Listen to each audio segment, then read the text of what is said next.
Tax लिया जाता था। उसका विरोध करने के लिए एक नंगेली नाम की लड़की सामने आती है, पर उसे लोग धमकाने लगते हैं और ब्रीज टैक्स मांगते हैं, लेकिन नंगेली अपने ब्रीस्ट को काट कर ही रख देती है। उसने अपना त्याग कर दिया होता है इस प्रथा को मिटाने के लिए।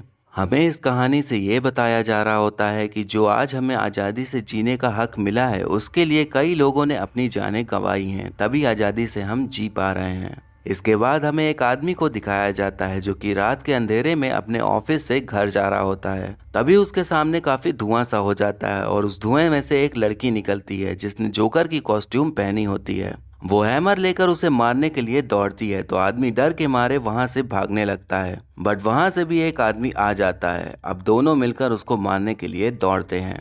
फिर हमें पता चलता है कि वो सब एक प्रैंक होता है। ये लोग ऐसे ही सबके साथ सीरियस प्रैंक करते हैं। इस प्रैंक ग्रुप की लीडर होती है कामनी, जो कि एक चैनल के लिए ऐसे प्रैंक्स बनाती है ताकि उसकी टीआरपी बढ़ सके। कामनी को कोई मतलब नहीं होता कि उसके प्रैंक से किसी को प्रॉब्लम हो रही है या नहीं, वो बस अपने शो के लिए कुछ भी करती है और उसको चैलेंजेस लेना बहुत पसंद है। इसके बाद हमें ग्रुप के 3 मेंबर्स को दिखाया जाता है जिनका नाम होता है गौरी, सुकुमार और आकाश। ये सब आपस में बात कर रहे होते हैं, तभी उनका बॉस आकर उनको बताता है कि जल्दी अपना काम खत्म करो क्योंकि ये सारा ऑफिस दूसरी बिल्डिंग में शिफ्ट हो रहा है। इसके बाद हमें कामनी को दिखाया जाता है जो कि बस सोकर उठी होती है। कामनी की माँ चाहती है कि वो कभी तो साड़ी पहने, थोड़ा सभ्य तरीके से रहे और प्रैंक करना छोड़कर एक अच्छी सी न्यूज़ एंकर बन के दिखाए, बट कामनी उनकी उम्मीदों से बिल्कुल ही अलग होती है। वो बस अपनी दोस्ती यारी और मौज मस्ती में ही रहती है। वो घर से निकलकर ऑफिस जाती है जहाँ वो जेनी से मिलती है। जेनी एक न्यूज़ एंकर होती है तो कामनी उसका मजाक उड़ाने लगती है कि तुम्हारा काम तो बहुत ही ज़्यादा आसान है, कुछ करना ही नहीं पड़ता, बस बैठे बैठे न्यूज़ पढ़ते रहो। तभी जेनी कहती है कि जितना तुम्हें दिखता है उतना आसान भी नहीं होता, हमें सब कुछ ध्यान में देना पड़ता है और कहीं एक गड़बड़ी हो गई तो नौकरी गई। और फॉरेंस में तो कई न्यूज़ चैनल्स है जहां एंकर्स बिकनी पहन के न्यूज़ रीड करती हैं, तो तुम्हें तो वहीं कर लेना चाहिए क्योंकि साड़ी पहन के तो तुमसे होगा नहीं। कामनी उसे ऐसा करने का चैलेंज करती है, बट जेनी जल्दी में होने की वजह से वहां से निकल जाती है। तभी न्यूज़ रीड करने का टाइम हो जाता है पर जेनी कहीं भी नहीं मिल रही होती है, तो उसका बॉस काफ़ी गुस्सा कर रहा होता है। तब कामनी उसे न्यूज़ पढ़ने के लिए बोलती है। पहले तो बॉस मना करता है बट काफ़ी कहने पर मान जाता है। जब कामनी न्यूज़ रीड करती है तो वो काफ़ी अच्छे से कर ले जाती है, जिसे देखकर सभी हैरान हो जाते हैं क्योंकि उसने ये पहली बार ही किया था। उसकी माँ भी उसकी न्यूज़ एंकरिंग देखकर काफ़ी खुश हो जाती है।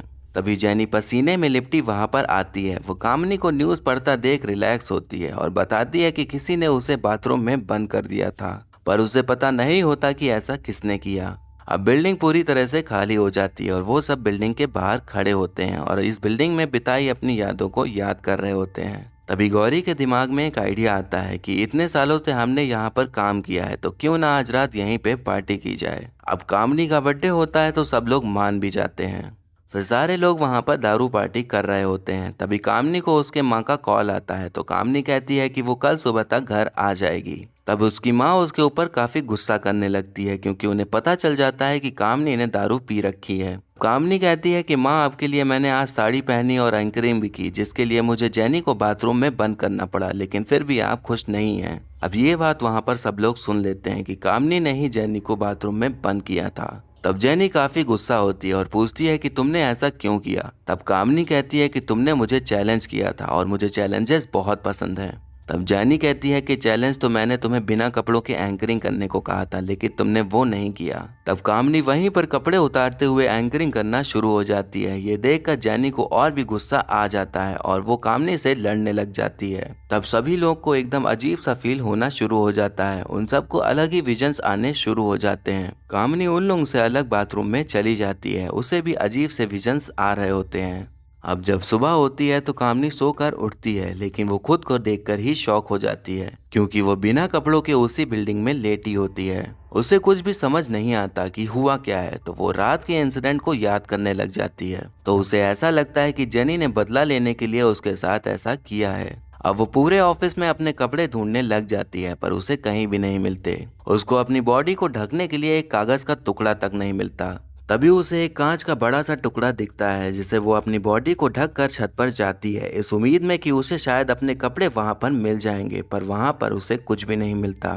उस बिल्डिंग के ठीक सामने वाले बिल्डिंग में काम कर रहे एम्प्लॉय की नज़र उस बिल्डिंग में जाती है उसे लगता है कि उस बिल्डिंग में जरूर कोई है, क्योंकि कामनी ने जो मिरर हाथ में पकड़ा हुआ था वो रिफ्लेक्ट कर रहा था। तभी कामनी के हाथ से डर के मारे वो मिरर छूट कर टूट जाता है। अब वो काफी हताश बैठी हुई थी और उसे प्यास लग रही थी, तो वो पानी पीने चली जाती है। अब वो एम्प्लॉय उस बिल्डिंग में एंटर करने लगता है, ये चेक करने के लिए कि वहाँ कोई वाकई में है या नहीं। जब कामनी को पता चलता है कि कोई बिल्डिंग में आ रहा है तो वो वहाँ का डोर बंद कर देती है, क्योंकि वो वहाँ पर बिना कपड़ों के थी और वो रिस्क नहीं ले सकती थी कि आने वाला इंसान उसकी हेल्प करेगा या उसकी ऐसे हालत होने का फायदा उठाएगा। वो एम्प्लॉय वहाँ पर आता है और काफी देर तक दरवाजा खटखटाता है, बट उसे कोई भी क्लू नहीं मिलता, तो वो वहाँ से वापस चला जाता है।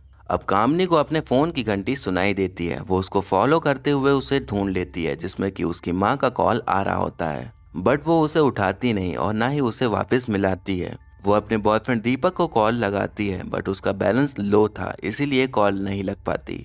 वो कस्टमर केयर में कॉल करके अपना रिचार्ज करने को कहती है, बट वो प्रैंक कॉल समझकर फोन काट देते हैं। तब वहाँ उसे एक फूड डिलीवरी का पैम्पलेट मिलता है, जिसमें कि टोल फ्री नंबर लिखा होता है। वो उस पर कॉल करके फूड ऑर्डर कर देती है और रिक्वेस्ट करती है कि किसी डिलीवरी गर्ल को भेजें, बट उनके यहाँ डिलीवरी गर्ल अवेलेबल नहीं होती। बट फिर भी कामनी किसी को भी भेजने के लिए मान ही जाती है। अब कामनी अपनी सेफ्टी के लिए एक लोहे की रॉड पकड़ के डोर के पास खड़ी हो जाती है।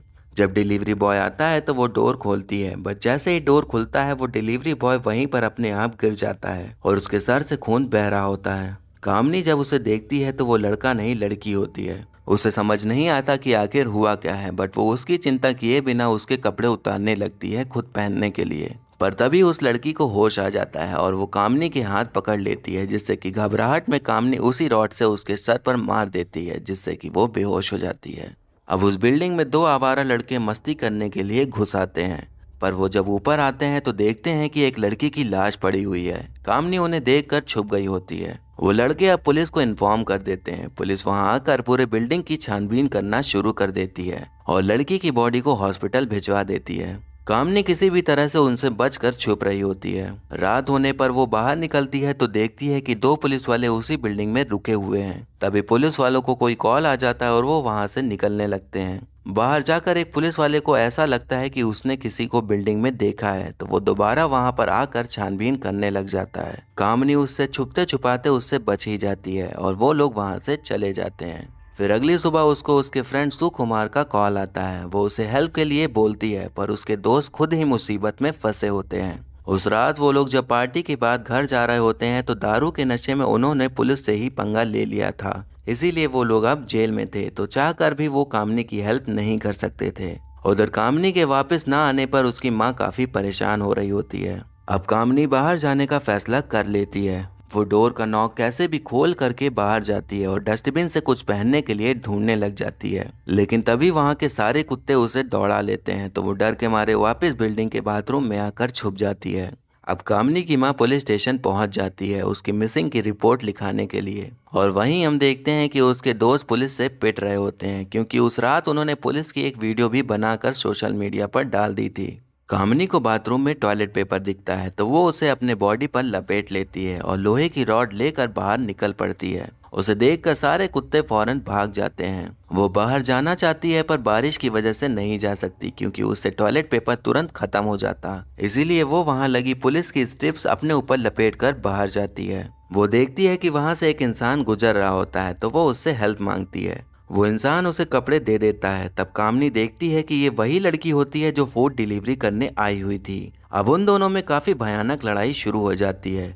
कामनी पूछती है कि उसने उसके साथ ऐसा क्यों किया। तब लड़की बताती है कि तुम्हारी ये प्रैंक करने की वजह से मेरी लाइफ का 1 साल बर्बाद हो गया। फिर वो अपनी कहानी बताती है कि वो एक दिन जब अपने यूपीएससी का एग्जाम देने जा रही थी, तब उसने एक लड़की को रोड पर देखा जो कि जख्मी थी। वो उसकी हेल्प करने के लिए रुक गई और उसको हॉस्पिटल पहुंचाने के लिए पूरी कोशिश करने लग गई, लेकिन तब उसे पता चलता है कि वो सब एक प्रैंक चल रहा था और प्रैंक करने वाली कोई और नहीं, कामनी ही थी। उनके इस प्रैंक से उसका यूपीएससी का एग्जाम छूट गया और उसके 1 साल की पूरी मेहनत बर्बाद हो गई।